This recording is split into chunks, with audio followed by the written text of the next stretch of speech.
हमारे पास ये बोल रखा है कि हमें बेसिकली आर ऑब्जेक्ट्स को सिलेक्ट करना है from N1 objects of the first type, N2 objects of the second type, N3 objects of the तो third type and N4 objects of the fourth type, और डॉट डॉट करते करते n times है Nn objects of the nth types. तो इसका जो answer होता है वो होता है बेसिकली एक्स ट्री पर आर का जो होता है ना यार, तो क्या तो कोफिशियंट इन 1 + x + x square plus dot आपके पास है x n1 into 1 + x + x मतलब कि स्क्वायर और प्लस डॉट आपके पास है x n2 इंटू है आपके पास 1 + x + x स्क्वायर और plus dot x n3 into 1 + x + x square plus dot आपके पास है n4 और डॉट आपके पास है बेसिकली 1 + x + x स्क्वायर और प्लस डॉट है आपके पास x nn। ठीक है, n टाइम्स ये है आपका।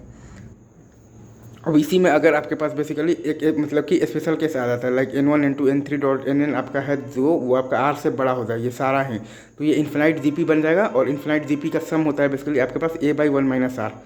तो x पर r का कोफिशिएंट इन 1 - x n जो कि होता है बेसिकली आपका n + r - 1 CR। ठीक है, एक बार मैं इसी को फिर से बोलना चाहूँगा लाइक अगर आपको r मतलब कि ऑब्जेक्ट्स को सिलेक्ट करना है from N1 objects of the first type, N2 objects of the second type, N3 objects of the third type, N4 objects of the fourth type, और डॉट आपका है बेसिकली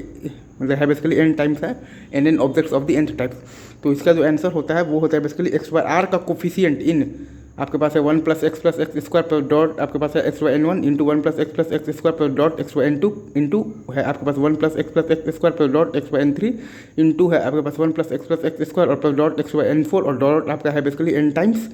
1 + x + x स्क्वायर और plus dot है आपके पास basically तो x nn। ठीक है,